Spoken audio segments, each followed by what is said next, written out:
কিন্তু ভিডিওটা পুরনো হলেও তার যে প্রতিক্রিয়া, সেই প্রতিক্রিয়াটা আমার কাছে মনে হয়েছে খুবই গুরুত্বপূর্ণ। আপনারা ভিডিওটা সবাই মোটামুটি মনে হয় দেখেছেন।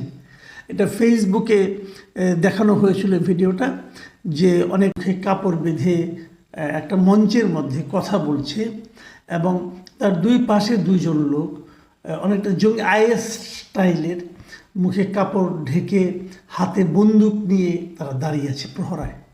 এই দৃশ্যটা দেখে সবাই কেউ কথা বলছে।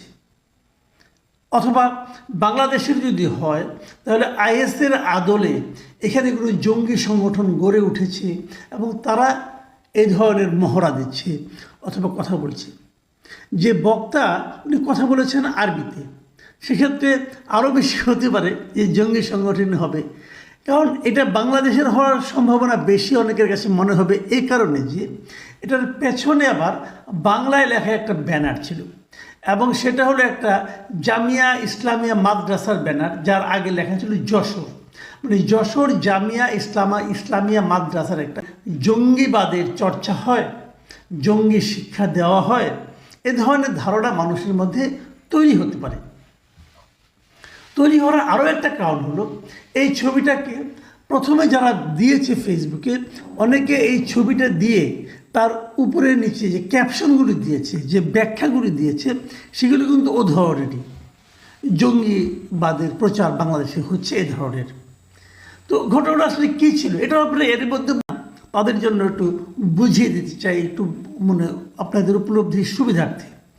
এই ঘটনাটা হলো যশোরের এই মাদ্রাসায়, এবং এই ঘটনা যেদিন ঘটে সেদিনই কিন্তু ওরা এটা নিয়ে পুলিশকে জানিয়েছিল এবং এটা ছিল আসলে ওদের একটা বার্ষিক অনুষ্ঠানের আয়োজন ছিল ওই মাদ্রাসার, যা নাকি ওখানকার শিক্ষার্থীরাই আয়োজন করেছিল এবং সেখানে যেমন খুশি তেমন সাজো, এই ধরনের অনুষ্ঠান কিন্তু আমরাও করেছি ছোটোবেলায় স্কুলে, যেমন খুশি তেমন সাজো।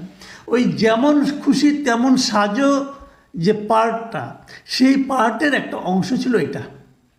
ওরা এখানে ফিলিস্তিনিদের পোশাকে তারা এখানে দাঁড়িয়েছিল এবং ওখানে যে বন্দুকগুলি ছিল সেগুলো কাঠের তৈরি, একটা ছিল কাঠের তৈরি, আরেকটা হলো ওই এক ধরনের শোলা আছে না, বিভিন্ন ইলেকট্রনিক্স দ্রব্য আনতে গেলে মাঝখানে যে থাকে যাতে নাকি বাড়ি না খায়, ওই শোলার তৈরি।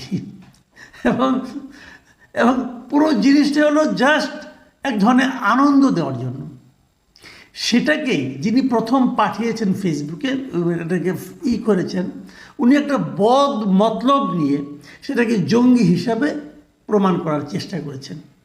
তো এই পর্যন্ত আমি পেয়েছি একাধিক সংবাদ মাধ্যমে, এবং তারা ওখানকার যিনি পুলিশ সুপার আছেন, এসপি আছেন, তাকে কোট করেছেন।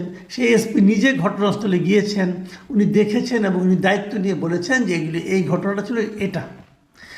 ওই মাদ্রাসা যিনি প্রিন্সিপাল আছেন তিনিও বলেছেন যে এই ঘটনাটা এরকম ছিল এবং আমরা ওই দিন রাতেই এই বিষয়টা পুলিশকে অবহিত করেছিলাম যদি কোনো বিতর্ক তৈরি যাতে না হয়। তো এই হলো মোটামুটি ঘটনাটা। এখন প্রশ্ন হচ্ছে এটা নিয়ে আমি আলোচনা করতে আসলাম কেন।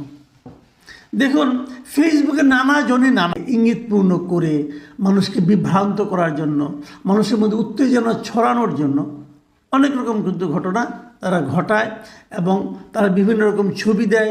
সেই ছবিটাকে অনেক সময় এআই দ্বারা চেঞ্জ করে দেয় এবং আমরা অনেককে দেখেছি যে মনে করেন আপনার এক ধরনের বিভ্রান্তিমূলক কথা বলতে থাকেন যে সেনানিবাসে এটা হলো অমুক জায়গায়, এটা হলো বলে নিয়ে ওখানে কিছু কৃত্রিম ছবি দেখান, প্রতীকী ছবি দেখান, যে ছবির সঙ্গে বক্তব্যের কোনো মিলও নাই, মানুষের মধ্যে বিভ্রান্তি তৈরি করে। তো সেগুলি না হয় এখানেও হয়েছে। এটা আমাদের সোশ্যাল মিডিয়া এখন যেহেতু আছে, সোশ্যাল মিডিয়ার কিছু ভালো দিকও আছে, এগুলো হলো সেই খারাপ দিকের একটা, যে ছবিগুলোকে নানাভাবে কেটে এইভাবে নানা রকম ব্যাখ্যা দিয়ে মানুষকে বিভ্রান্ত করা যায়। তো এটা এক ধরনের কথা, কিন্তু আমার বক্তব্য কিন্তু সেই জন্য না। আমার বক্তব্যটা আজকে আলোচনাটা আমি যে কারণে অবতারণা করেছি সেটা হলো এই যে ছবিগুলো কথা বলবো, প্রথমে একটা দিক বলি, সেটা হলো এই যে ছবিটা, এই ছবিটা আমাদের সাবেক প্রধানমন্ত্রী শেখ হাসিনার পুত্র সজীব ওয়াজেদ জয় ওনার ভেরিফাইড ফেসবুক পেজে এই ছবিটা দিয়েছেন এবং দিয়ে ওখানে তিনি কিছু কমেন্ট করেছেন। উনি ইংরেজিতে লিখেছেন কমেন্টগুলো। আমি ওই ইংরেজির মোটামুটি একটা বাংলা আপনাদেরকে পড়ে শোনাতে চাই। তিনি লিখেছেন যে অস্ত্র প্রদর্শন এবং জনসম্মুখে বক্তব্য দেওয়ার এই ধরনের আইন প্রয়োগকারী সংস্থা দ্বারা প্রতিরোধ করা হয়েছিল, কিন্তু ইউনূস সরকারের অধীনে এই গোষ্ঠীগুলো আবার জনবল সংগ্রহ করছে।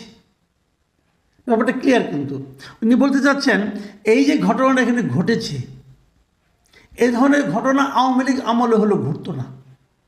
মানে উনি প্রথমত ওনার বক্তব্যের মাধ্যমে বুঝিয়ে দিয়েছেন যে এটা কোনো যেমন খুশি তেমন সাজুর ফান না, এটা প্রকৃতপক্ষেই এখানে ধর্মান্ধতা এবং ধর্মের নামে জঙ্গিবাদ লালন করার, জঙ্গিবাদ প্রশিক্ষণ দেওয়ার একটা গোষ্ঠী বাংলাদেশে এখন আছে।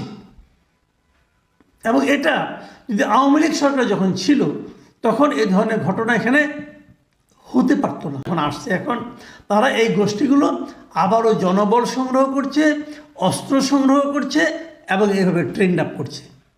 এবং তার সেই স্ট্যাটাসে উনি যে ছবিটা দিয়েছেন, সেই ছবিতে যদি আপনারা তাকান তাহলে দেখবেন ওখানে উনি কতগুলি জিনিস কিন্তু ওনার স্ট্যাটাসে যে বক্তব্যগুলো আছে এই বক্তব্যতে কয়েকটা জিনিসকে উনি হ্যাশট্যাগ করে দিয়েছেন। হ্যাশট্যাগ মানে কি? মানে এই নামে এই যে লেখাটা আছে ওই লেখা দিয়ে সার্চ, একটা ছিল হ্যাশট্যাগ ছিল আইএস, আরেকটা হ্যাশট্যাগ ছিল এক্সট্রিমিজম, আরেকটা হ্যাশট্যাগ ছিল মানে ইউনূস, আরেকটা হ্যাশট্যাগ ছিল বাংলাদেশ। মানে যদি কেউ বাংলাদেশ দিয়ে কোনো সার্চ দেয় তাহলে এই ছবিটা, এই স্ট্যাটাসটা চলে আসবে এবং লোকে দেখবে বাংলাদেশে কি হচ্ছে। এবং যদি কেউ ইউনূস লিখে কেউ সার্চ দেয় গুগলে, সেখানেও এটা চলে আসবে এবং তারা দেখবে ইউনূসের আমলে বাংলাদেশে কি হচ্ছে। এবং যদি কেউ এক্সট্রিমিজম দিয়ে সার্চ দেয় সেখানেও কিন্তু এই ছবিটা চলে আসবে। যদি কেউ আইএস লিখে সার্চ দেয় তবুও এই ছবিটা চলে আসবে। মানেটা কি? মানেটা উনি বলতে চাচ্ছেন যে ডক্টর ইউনূসের শাসন আমলে বাংলাদেশে এই চরমপন্থীদের উপরছে, বাংলাদেশ একটা বিপজ্জনক অবস্থার দিকে যাচ্ছে। তো সজীব ওয়াজেদ জয়ের এই বক্তব্যটা কি সঠিক? সঠিক তো মনে হচ্ছে না। কারণ ওখানে যারা আছেন, ওখানকার যারা সংশ্লিষ্ট লোকজন আছেন, ওখানকার যারা পুলিশ প্রশাসন আছেন, তারা সবাই বলছেন যে ঘটনাটা ওই দিনই তারা জানেন এবং ওই দিনই তারা এটা বলেছেন। তাহলে সজীব ওয়াজেদ জয় এই ধরনের কথা বলছেন কেন? এবং সজীব ওয়াজেদ জয় কিন্তু না জেনে বলেছেন ইনফরমেশন দুনিয়া যারা ছড়িয়ে দিতে চাচ্ছেন, কোনটা সত্য? যদি মিস ইনফরমেশন ছড়িয়ে দেওয়ার প্রবণতা ওনার থাকে, আকাঙ্ক্ষা ওনার থাকে, তাহলে ওনাকে আমি রিকোয়েস্ট করবো, ভাই রাজনীতি করেন, মানুষকে বিভ্রান্ত করার চেষ্টা কেন করছেন আপনি? অথবা যা ঘটেনি সেটা ঘটেছে বলে প্রচার করে কেন নিজের ওজনটা কমাচ্ছেন? কেন নিজেকে হাস্যকর করে তুলছেন? যদিও আমি দেখি না, তারপরেও অনেকে দেখেন, সজীব ওয়াজেদ জয়ের মধ্যেই দেখেন যে আওয়ামী লীগের ভবিষ্যৎ। যারা দেখেন তাদের জন্য আমার করুণা। আমি প্রকাশ্যে বলছি, আবারও রিপিট করছি, এইরকম লোকের মধ্যে, এরকম মাথা মোটা লোকের মধ্যে যারা আওয়ামী লীগের ভবিষ্যৎ দেখেন তাদের জন্য অনেক যোগ্য লোক আছে। এদিকে তাকাবেন না, দরকার তাকালে ধরা খাবেন, আপনারা ধরা খাবেন। এই ধরনের আচরণ যিনি করেন, যে এটার সত্যতাই নাই সেটাকে সত্য হিসেবে প্রচারের চেষ্টা করেন, তাকে আমরা কী বলবো? অথবা আমি অন্যভাবে ধরি যে ওই যে একজন দিয়েছিল প্রথমে আওয়ামী লীগের কোনো নেতাকর্মী হবে, অন্ধভক্ত হবে, তাদেরটা দেখে যদি উনি উদ্দীপ্ত হয়ে থাকেন, উত্তেজিত হয়ে থাকেন, তাহলে আমি বলবো এটাও একজন রাজনৈতিক নেতা হিসাবে অথবা একজন ভাবী ভবিষ্যৎ রাজনৈতিক নেতা হিসাবে উনি খুবই অপরিপক্কতার পরিচয় দিয়েছেন। ওনার উচিত ছিল বিষয়টাকে ভেরিফাই করে তারপরে এই স্ট্যাটাসটা দেওয়া। এটা হলো একটা দিক। আবার বিপরীত দিকে আমি আরেকটা দিকে আলোচনা করতে চাই। সেটা হলো যে মাদ্রাসায় এটা ঘটেছে, সেই মাদ্রাসার ওনাদের শিক্ষক, ওনাদের কি বোঝা উচিত ছিল না? ওনারা কি এই ছেলে মেয়েদেরকে এগুলি শেখাতে চান? দেখুন ফিলিস্তিনিতে কী ঘটছে, হামাসদের উপর কী অত্যাচার চালানো হচ্ছে, লেবাননের উপর কী টর্চার করছে ইসরায়েল, তার সঙ্গে এগুলির কোনো সম্পর্ক নেই। আপনি এখানে যদি 20টা মিটিংও করেন, আপনি যদি এভাবে মানুষের মধ্যে একদম অস্ত্র নিয়ে প্রতিরোধের জিনিসটা জাগিয়ে তোলেন, তাতে ইসরায়েলের আক্রমণ কমবে না, তাতে ফিলিস্তিনিদের